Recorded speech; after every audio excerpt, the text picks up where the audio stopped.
के यशस्वी और लोकप्रिय माननीय शिक्षा मंत्री आदरणीय श्री योगेंद्र उपाध्याय जी, हमारे उच्च शिक्षा विभाग उत्तर प्रदेश सरकार के विशेष सचिव श्री दीपू गिरी जी,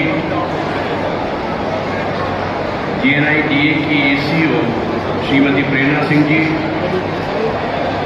आदरणीय डॉक्टर हरबंस चतुर्वेदी जी, श्री रोहित गुप्ता जी, डॉक्टर राकेश कुमार जी और यहाँ उपस्थित विभिन्न विश्वविद्यालयों के उत्तर प्रदेश के और उत्तर प्रदेश के बाहर के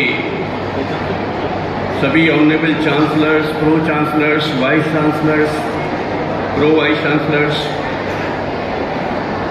टीचर्स, स्टूडेंट्स, मीडिया पर्सन्स और representatives of industries.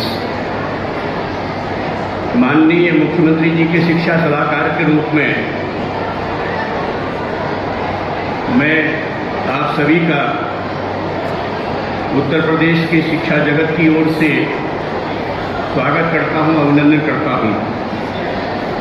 Uttar Pradesh अब उत्तम प्रदेश तो हो ही गया है, सर्वोत्तम प्रदेश होने की कगार पर है। दिनों दिन ऊंचाइयां छू रहा है उत्तर प्रदेश। ये नए भारत का नया उत्तर प्रदेश है। वह प्रदेश है जहां कभी लोग इन्वेस्टमेंट करने से घबराते थे, जहां विदेशी संस्थाएं आने में सकचाती थी, और अब हमें यह तय करना पड़ रहा है कि हम किसे आमंत्रित करें, किसको नहीं, किसको उत्तर प्रदेश के लिए कौन उपयुक्त है, नहीं है। और ये पिछले कुछ वर्षों में हुआ है। इसके लिए हमारे वर्तमान माननीय मुख्यमंत्री देवतुल्य श्री योगी आदित्यनाथ जी की तपस्वी जो सोच है वह बहुत ही सराहनीय है।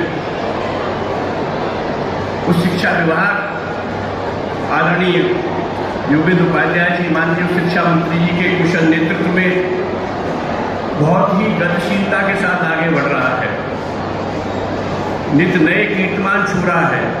आप देख रहे होंगे कितनी सारी नई चीजें हो रही हैं पूरे प्रदेश में और विशेषकर उस शिक्षा विभाग के अंतर्गत। इसके लिए मैं माननीय शिक्षा मंत्री जी को और उनकी पूरी टीम को साधुवाद देता हूं, बधाई देता हूं, उनका अभिनंदन करता हूं। उत्तर प्रदेश शिक्षा के क्षेत्र में जिस मुकाम तक पहुंचा है उसमें उत्तर प्रदेश की सभी विश्वविद्यालयों, शैक्षिक संस्थाओं का बहुत बड़ा योगदान है। हमारे प्रदेश में हम देख रहे हैं कि निरंतर A++ और A+ और A नेक ग्रेड यूनिवर्सिटीज की संख्या बढ़ रही है और शायद विभिन्न प्रदेशों में सबसे ज़्यादा उत्तर प्रदेश में है, चाहे वो शासकीय विश्वविद्यालय हो, चाहे वो प्राइवेट यूनिवर्सिटीज में हो। प्राइवेट यूनिवर्सिटीज क्वालिटी एजुकेशन में इन्वेस्ट कर रही हैं।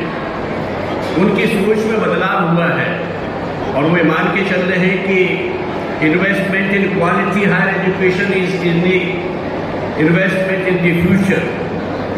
और ये इन्वेस्टमेंट रिटर्न के रूप में आता है इंस्टीट्यूशन को, इंक्रीज एनरोलमेंट के रूप में, टैलेंटेड फैकल्टी की रिटेनिंग के रूप में, रैंकिंग्स और ग्रेडिंग्स में अच्छा स्थान पाने के रूप में।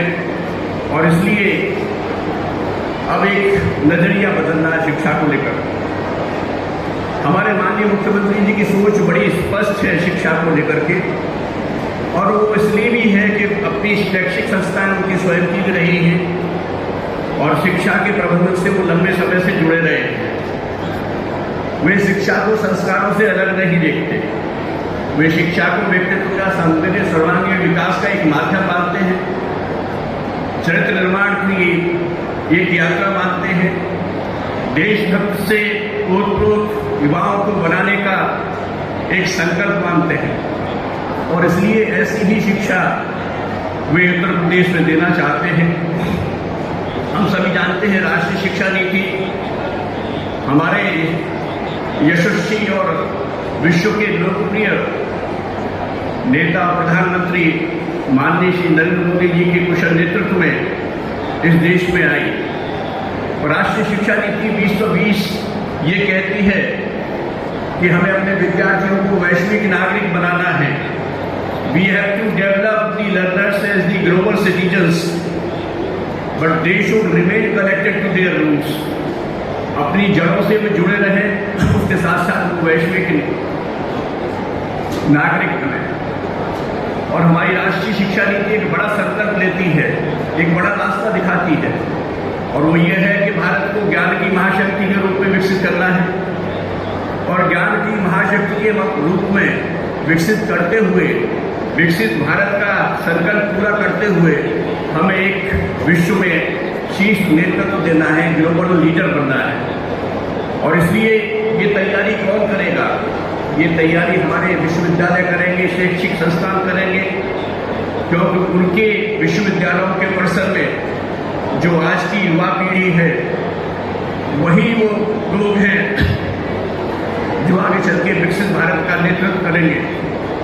वही वह पीढ़ी है जो पूरे विश्व में भारत का परचम लहराएगी। और इसलिए हमें इन सब बातों को, बड़े लक्ष्यों को ध्यान में रखते हुए अपनी फैकल्टी को ओरिएंट करना है, कैपेसिटी बिल्डिंग करनी है, उन्हें नए सिरे से नेशनल एजुकेशन पॉलिसी 2020 की विजन के अनुरूप तैयार करना है, जिससे कि वो अपने विद्यार्थियों को, जैसी की अपेक्षा की गई है वैसे विद्यार्थी हमारे शैक्षिक संस्थानों से निकलें। हम सभी जानते हैं कि भारत सस्टेनेबल डेवलपमेंट गोल्स के लिए भी सिग्नेटरी है यूनाइटेड नेशंस के मेंबर के रूप में, और इसलिए सस्टेनेबल डेवलपमेंट गोल्स को भी हमें प्राप्त करना है। एक और बड़ा लक्ष्य राष्ट्रीय शिक्षा नीति में है कि सन 2030 तक हमारे सभी जिलाओं के स्तर पर कम से कम एक मल्टीडिसिप्लिनरी एजुकेशन रिसर्च यूनिवर्सिटी होनी चाहिए। मुझे ये प्रसन्नता है माननीय उच्च शिक्षा मंत्री जी के कुशल नेतृत्व में और हमारे माननीय मुख्यमंत्री जी के कुशल मार्गदर्शन में, पथ प्रदर्शन में यह कार्य आगे बढ़ रहा है। और मुझे लगता है कि निकट भविष्य में उत्तर प्रदेश वो पहला राज्य होगा कि जिसमें सभी जिलों पर ये विश्वविद्यालय स्थापित हो सकेंगे। लेकिन ध्यान रहे, हमें रीचिंग दी अनरीच्ड, हमारी जो गुणवत्तापूर्ण शिक्षा है उसे गरीबों की कुटिया तक ले जाना है, हमें खेतों, मजदूरों, किसानों तक ले जाना है। और इसलिए कोई इस अच्छी शिक्षा से वंचित न रहे, यह प्रयास करना है। यह सभी के सहयोग से हो सकता है। सबका साथ, सबका विकास, सबका प्रयास, सबका परिश्रम, तभी जाकर के ये संकल्प पूरा हो सकता है और नए भारत का निर्माण करने में हम अपनी भूमिका निभा सकते हैं।